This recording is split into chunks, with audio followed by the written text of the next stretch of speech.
As some of you have noted, we've been focusing quite a lot on Tesla and new electric and plug-in hybrid cars of late, so it's about time we looked at some more affordable models that are far more accessible when it comes to entry-level price. So today I'm going to be looking at 8 plug-in cars that you could buy used, or at least consider buying used, if you're wanting to make an entry into the plug-in car market and you don't have 30 grand burning a hole in your pocket. And because my audience is global, I should note here that there are some cars that I'm going to discuss that may not be available where you are. So it's up to you to do some research locally to find out which models you can get. And to make it fair, I'm going to look at models that are available for under 10,000 US dollars, which is about £7,500 or about €8,500.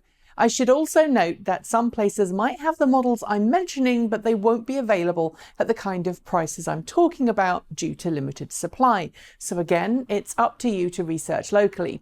And I'm focusing on drivetrain rather than range, so some of these cars aren't ones that you'll want to road trip with, but will make excellent commuters. So with that all, let's get going.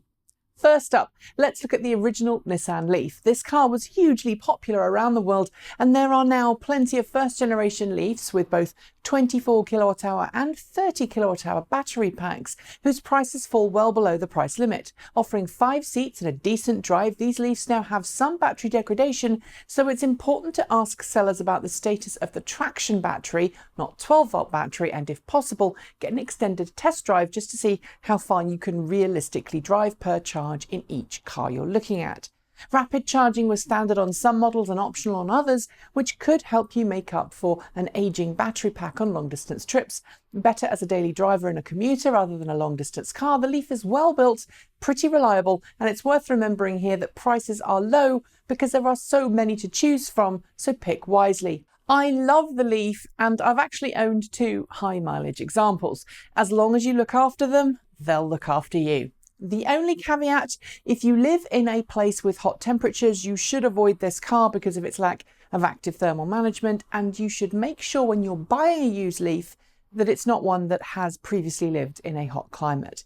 Next, let's look at the European competitor to the Leaf, the Renault Zoe EV. Slightly smaller and with less power than the Leaf, early Renault Zoe EVs did come with a leased battery pack, so you should bear that in mind. They offer Leaf-like range per charge and also came with 3-phase AC quick charging as standard.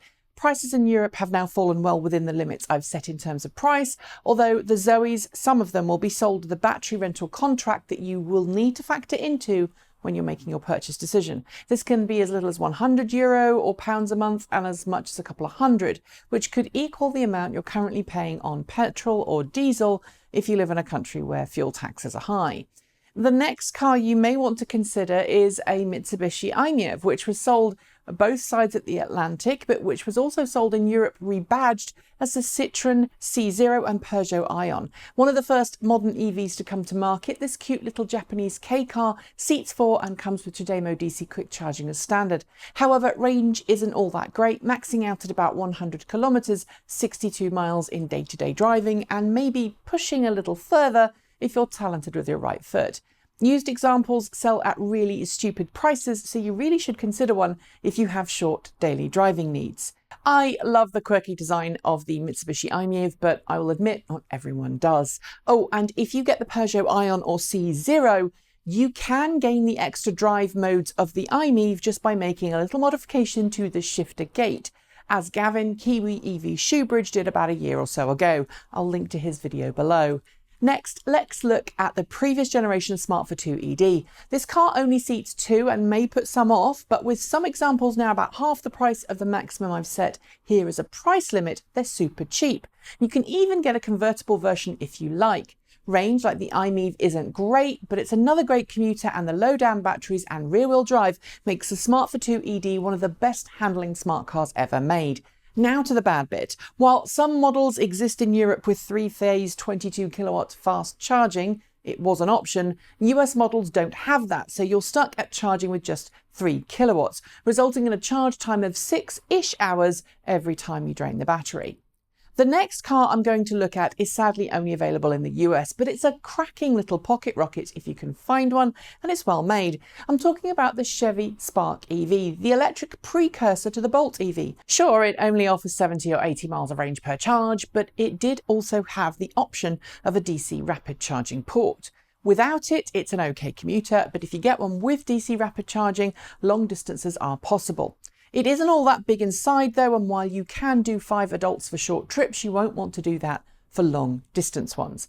The good thing, unlike the Leaf, iMiEV and Zoe, it did come with active thermal management, meaning that battery degradation isn't really a major issue on these yet. Sadly, it was only sold as a so-called compliance car, and getting one may be tough if you live in markets where it wasn't sold.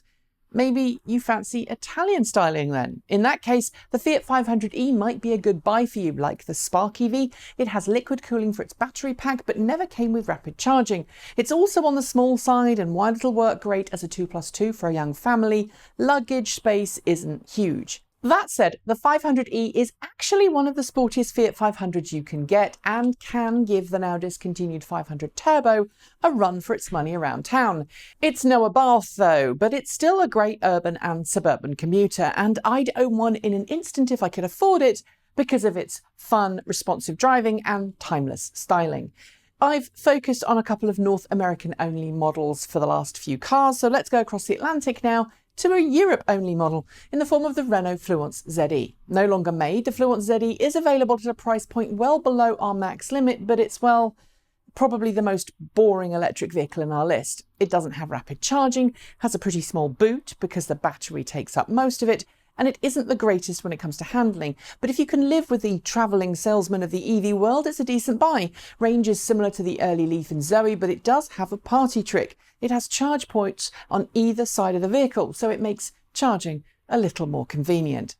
Finally, let's look at the car that's probably just hovering on the price point of affordability, the Kia Soul EV. Most of these are still more expensive than the top price, but you can get entry-level Soul EVs used that just squeeze under our max price. Roomy, capable, and with a larger battery pack than some of the other vehicles on this list, the Kia Soul EV is a decent drive, plus it came with DC quick charging as standard. Oh, and it was advertised as hamsters, which could be a bonus if you're a fan like me. What are the others? Well, the BMW i3 and Volkswagen e-Golf don't come in under our price point yet, and European models like the Renault Twizy, G-Wiz, and US models like the Zat Zebra really don't qualify in most people's minds as cars in the traditional sense. So there you have it, 8 EVs that you can buy on a budget. If I've missed any, let me know in the comments below. That's it. As always, hit the notification bell to hear the moment a new show is uploaded. Subscribe to both of our channels, and if you fancy it, support us by using one of the 2 links below or by buying something from our shop. Thanks for watching, and as always, keep evolving.